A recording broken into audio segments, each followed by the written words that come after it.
Mhm. Alors bonjour, ce soir nous avons un cinédoc avec un gentil réalisateur qui va répondre à mes petites questions.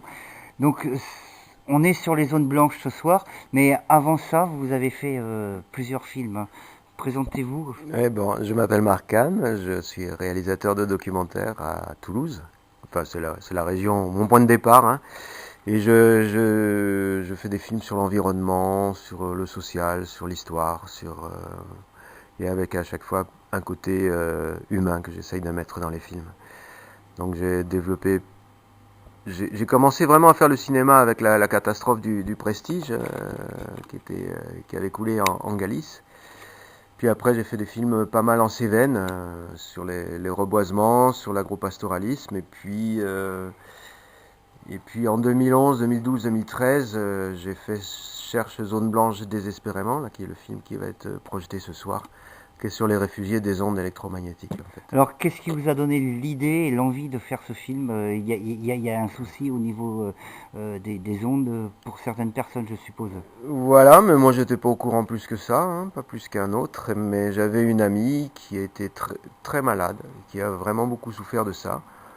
Et un peu par hasard, elle m'a recontacté pour un autre sujet d'ailleurs, mais voilà, en échangeant avec elle, j'ai vu que elle avait ce handicap qui était énorme, et cette amie en plus son mari était médecin, et n'arrivait à rien faire pour elle. Donc ça m'a interloqué, j'ai commencé à faire des recherches, j'ai vu qu'elle n'était pas seule dans ce cas, qu'il y avait beaucoup de gens qui souffraient de ça, enfin qu'on voyait déjà sur internet, mais que personne n'y croyait, qu'il y avait une espèce de controverse scientifique à ce sujet. Donc sur les ondes de la téléphonie et des antennes et du Wi-Fi, enfin pour faire simple, pour résumer, c'était ça. Et en fait, je me suis intéressé à ces gens qui ne peuvent plus avoir une vie normale à cause de la présence de ces ondes. Alors c'est un film à message ou c'est aussi pour montrer aux personnes qu'il y a des soucis s'il y a trop d'antennes ou du wifi chez vous, ça peut poser problème, vous croyez, pour les générations futures qui sont toujours sur leur téléphone portable, leur tablette, voilà. Ça, c'est le point d'interrogation.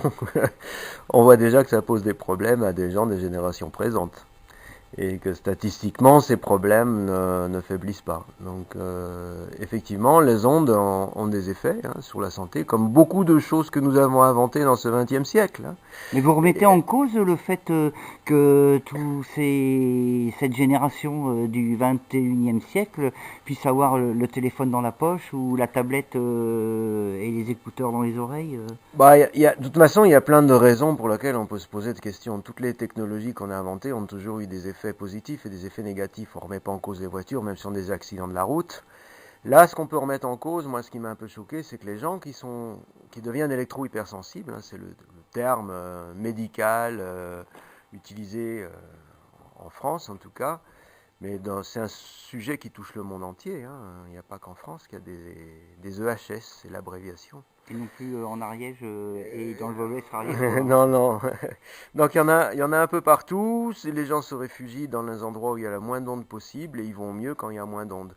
Moi, ce qui m'a un peu interloqué, c'est que voilà, on ne prenne pas plus en compte ce handicap. Eux se considèrent eux-mêmes comme des handicapés. C'est-à-dire que quand il y a la présence d'ondes ou de certaines ondes, ils ne peuvent pas réfléchir, dormir, vivre.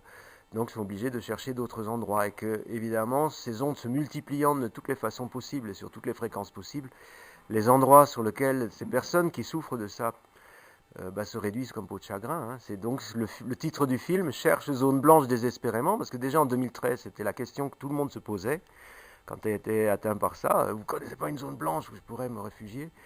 Et actuellement, je sais que le problème, il devient, en plus, comme on chasse les zones blanches pour d'autres raisons, hein, pour le fait que tout le monde soit couvert avec ces technologies, pour eux, là, ça devient de plus en plus compliqué. Et je veux dire, c'est dans le monde entier que l'espace de vie normale ou de survie de ces gens-là se réduit.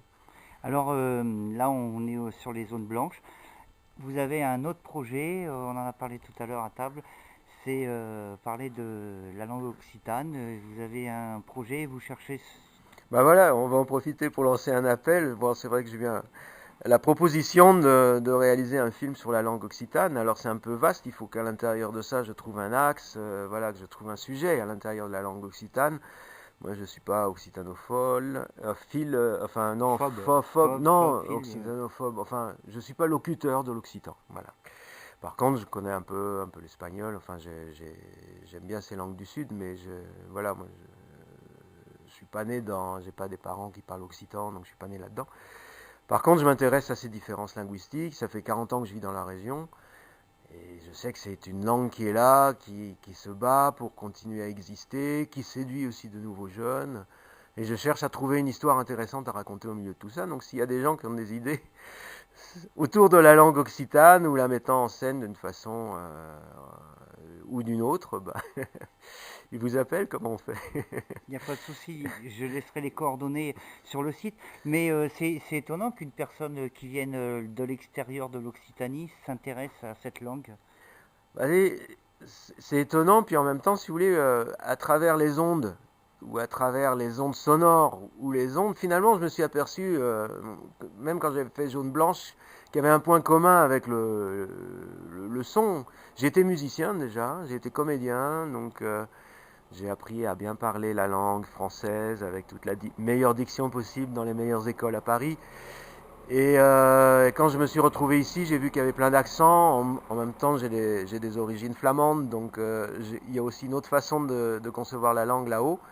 Donc toutes ces différences linguistiques m'ont toujours intéressé. Et en étant musicien, on ne peut se ravir de la présence d'autres musicalités. À travers d'autres langues, c'est d'autres musiques finalement. Et on voit bien qu'en premier, on ne pourrait pas... il y a toute une partie de la musique qui ne peut s'exprimer que parce qu'il y a eu d'autres langues, que ce soit le corse ou l'occitan, le basque.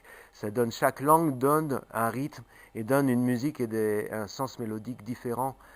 En étant musicien, on peut être que sensible aux langues aussi. On peut pas, voilà, se dire que tout doit être chanté en français, c'est pas possible. Merci beaucoup et on attendra avec impatience ce débat à la fin du film. Et bon courage pour ce prochain film qui va arriver incessamment sous peu, selon les subventions bien sûr, qui sont adaptées à la physionomie du film, on va dire. Hein, voilà, c'est ça, c'est toujours, ça serait une autre histoire. Merci à vous. Merci.